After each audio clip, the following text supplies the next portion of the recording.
Hello, friends. Secret military footage of how Putin's great army is mastering the latest camouflage technology.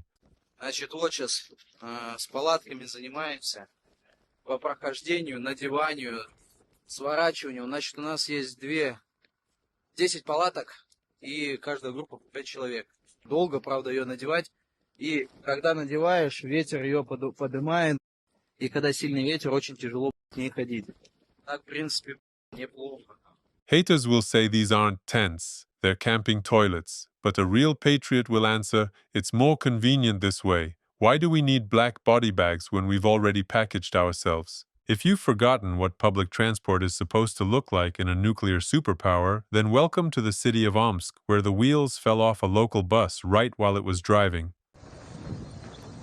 Ну, доехали, называется, до города. Колеса отвалились на ходу.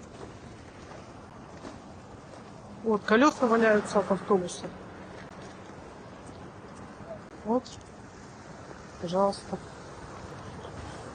I think everything is obvious here. It's all because Biden didn't tighten them properly. Putin's Russia is a land of opportunity, because where else can you watch Orthodox priests singing in a choir with missiles in the background?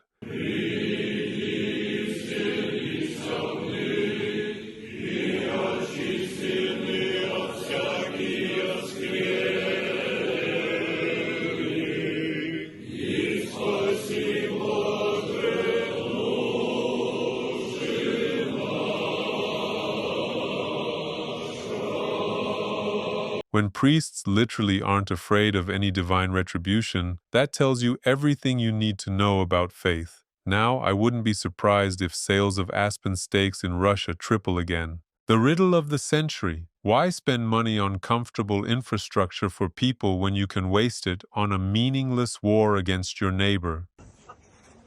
Станция Рязань-1, город Рязань. Способ забираться на платформу. Очень удобно для пожилых, инвалидов, мамочек с детьми. Вот. Очень удобно сделано. Все для людей. You look at the photo and instantly understand that this is one of the richest countries in the world in natural resources. It's all so that once you arrive, you immediately realize here you won't survive unless you're on your knees. Another returning liberator millionaire is complaining to the head of Russia's investigative committee. He says he was beaten up by gangsters. And the reason is simple. He made money in the war, but didn't share with the boys. Записываю видеообращение Бастрыкину.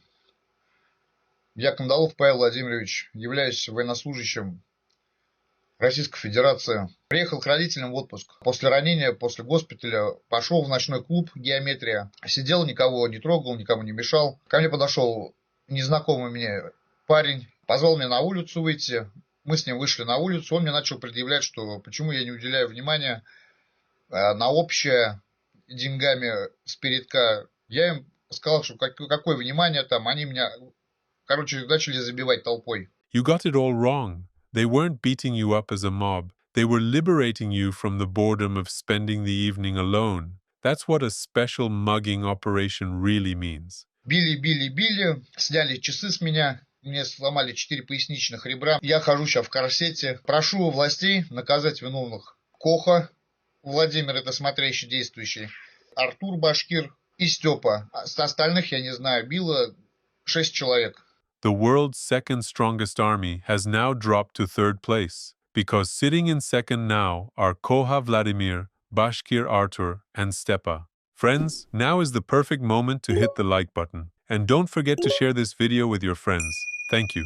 Remember how the Ukrainian army captured the Kursk region in August 2024? Well, residents of the town of Sudzha are now complaining that once again they got screwed over on the housing certificates, and the monthly compensation payments of 65,000 rubles have been cancelled. Меня зовут Яковлева Виктория Владимировна.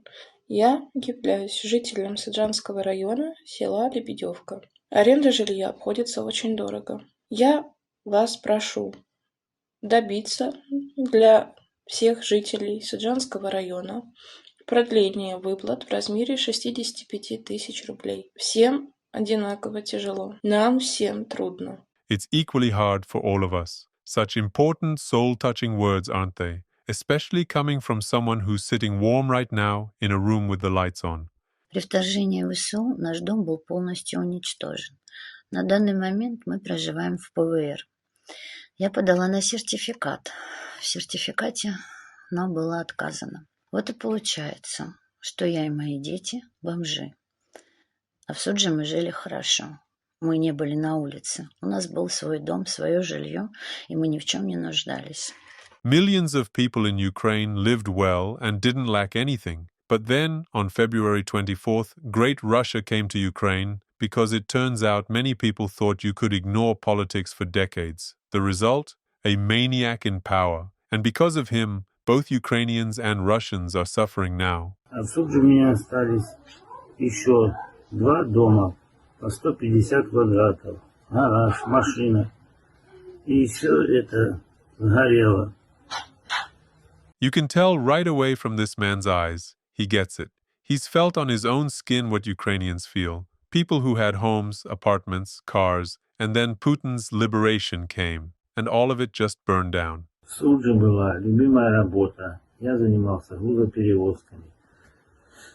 Сейчас не на чем ездить, потому что микроавтобус мой сгорел. Мы как на чужбине. И еще без денег. Что я оставлю своим детям? Эти выплаты 65 тысяч рублей мне и моей семье нужны как воздух, потому что почти все деньги я тратил на лечение. That moment when you felt it all on your own skin and finally realized it, but for some reason you still haven't drawn the conclusion and you keep recording appeals to the illegitimate old fart. News from the "this has never happened before, and here we go again" category. On January 27th, Putin's top commander, Gerasimov, reported that they had captured Kupiansk-Uzlovyi. Освобожден Купянск-Узловой. Осуществляется проверка и зачистка городских кварталов в этом городе. January 29th, Roman Kovalev, a commander in the Ukrainian army, reports the real situation on the ground. Доброго ранку, сьогодні 29 січня 2026 року. Я знаходжусь в центрі Куп'янсько-Узлового.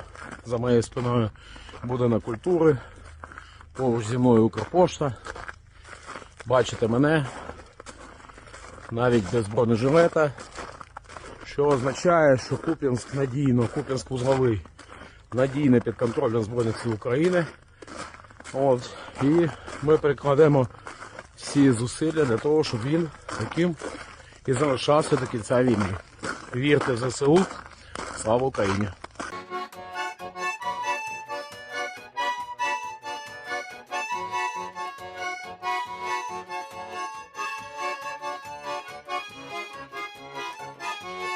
To avoid the obvious accusations that he simply doesn't want to end the war, Putin reportedly agreed to Trump's request for a one-week pause on strikes, including attacks on Ukraine's energy infrastructure. Well then, all that's left is to start the stopwatch and see how quickly the illegitimate Noam blames Zelensky for sabotaging the deal and violating the truce. Friends, thank you for being here and for continuing to support me. Ukraine is currently facing severe cold, and due to constant shelling from my country, people there urgently need help. If you're willing to support fundraising for heaters and generators, I'll leave a trusted link in the description. I also want to say a huge thank you to everyone who keeps supporting the channel with one-time donations in the YouTube comments. You're the best. And don't forget that I have a Patreon where you can subscribe for just $3 a month. You get early access to new videos, personal chats with me, and already 3 exclusive videos you won't find anywhere else. A huge thank you as well to everyone supporting the channel through Buy Me a Coffee. Know that in heaven, a special place has already been prepared for you. Right now, I have 78 incredible patrons. Once again, a huge thank you. This channel exists because of you.